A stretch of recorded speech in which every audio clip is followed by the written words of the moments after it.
Well, that was the biggest load of shit I've ever sat through. One of the biggest loads of shit I've ever sat through. I am, of course, talking about the fight that happened a couple of hours ago. Shakur Stevenson took a unanimous decision over Edwin Santos, to win the vacant WBC lightweight title. That fight was dog shit all the way through. It was boring. I had it a draw, personally, purely because I switched off while it was happening. I was doing other things. I was getting up, wandering around, took the dog for a walk,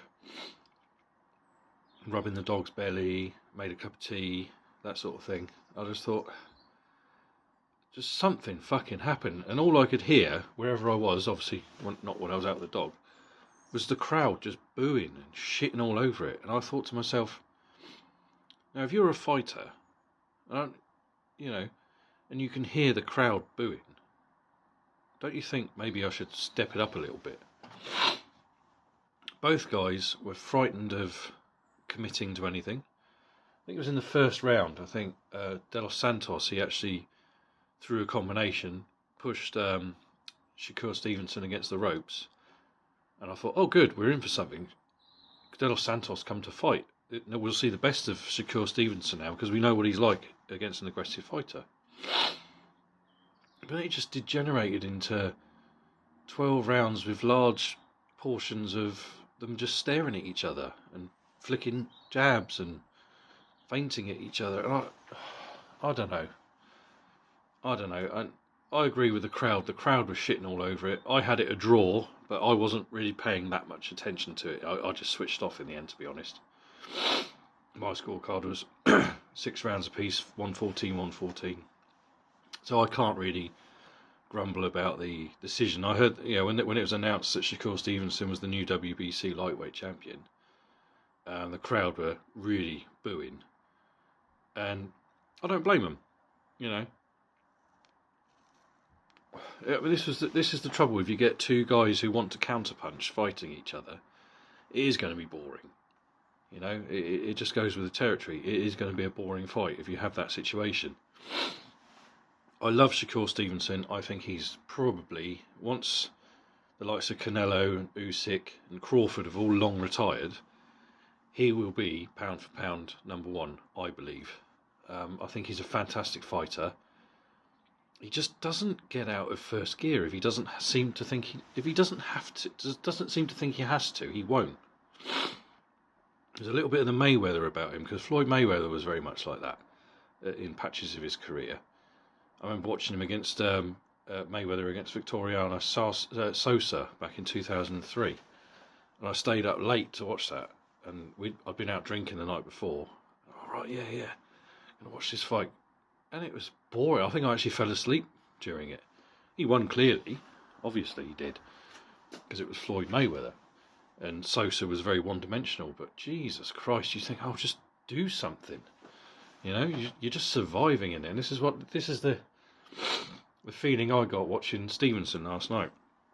And Santos. I mean, Santos, he in certain stretches of the fight, especially early on, he was actually doing a lot of good work to the body.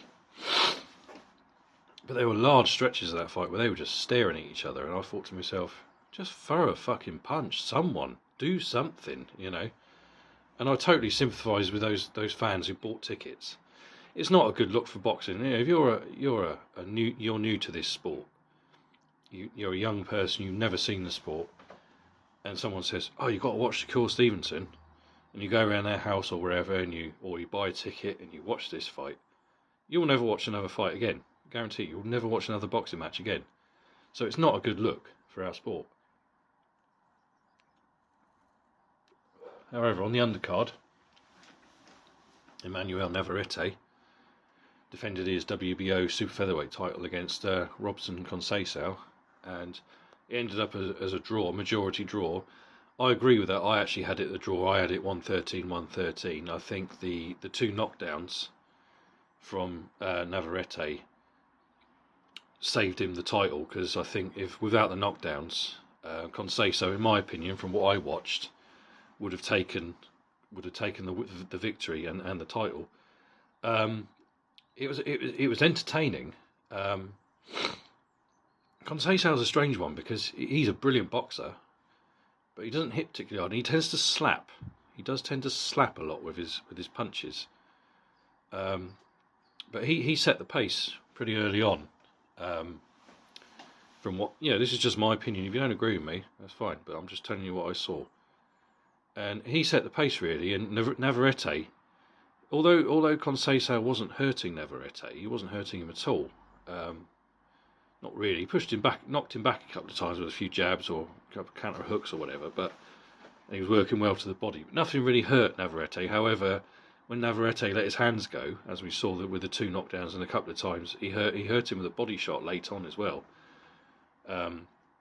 Navarrete, you kind of, I get the feeling that if he'd have let his punches go more often and really went for it, he could have possibly got a stoppage. A few more knockdowns would have taken a clear victory. However, I think early on, from what I understand, from what I observe, I think that Navarrete expected Conceição to run a little bit. And Conceição came to fight. And he was willing to trade as well, especially in that last round. They were both letting their hands go. No one was frightened of getting hit. And although, as I said, although Conceição wasn't hurting Navarrete with anything, it must have been discouraging a little bit for Navarrete, because every time he threw anything back, okay, apart from the knockdowns obviously, and he hurt him with a body shot late on, but most of the time Conceição looked relaxed, especially in the later rounds. Down the stretch, he was dropping his hands, he was moving his body, and he wasn't worried. Yeah, if you were just scoring on body language, you would say Conceição won that, because at times Navarrete looked desperate, he looked ragged at times. I mean, he's always been quite crude in what he does anyway, which is part of his appeal. But Conceição looked in control for the majority of the fight. And like I say, those knockdowns definitely saved him his title. It went to a draw. I'd love to see it again. I'd love to see that again. So yeah, that was the highlight of the night for me, watching that fight. I enjoyed that, but the main event, Christ alive, what a fucking slog. I mean, it was about 4 or 5 o'clock in the morning here when that was going on. I mean, luckily I got the day off work today, so I could afford to stay up and watch it, but Jesus, that was rough. That was really rough to get through. In other news, it appears that Fury Usyk has been really confirmed. I saw some stuff online yesterday. First press conference, February the 17th, I believe, is the date that they're saying. So, excuse me, I've got a little bit of a cold, so if you hear me sniffing, I do apologise. It's not very pleasant. But no, so it looks like it's close to happening. As I say, I'm always a cynic, especially when it comes to Tyson Fury. I will believe it when I actually see them getting in the ring. I will actually believe that they're going to fight. But everything's moving in the right direction. And of course, we've got that massive card next month, December the 23rd in Saudi Arabia. We've got Wilder against Parker, Joshua against Otto Wallin, and Dubois against Miller. You know, it's stacking up. Dimitri Bivol's going to be there. It's really stacking up to be a fucking amazing end to the year. And of course, Boxing Day, it's been confirmed, as I thought it would happen, but I wasn't sure when. Inoue and Tapales for the undisputed super bantamweight titles.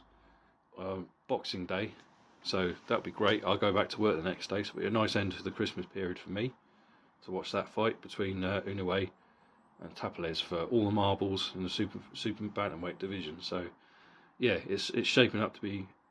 This year has been one of the best years of boxing so far. I mean, there's been the odd stinkers like Shakur Stevenson last night, but overall, there's been some fucking good fights made between the top guys. So some really, really good boxing memories this year. So 2023 has been a win for me. So right, I've got things to do. Oh, last note, anybody who saw my last video a couple of weeks ago, if you're wondering, my little niece is doing very well. She's breathing on her own. She's still on a feeding tube at the moment.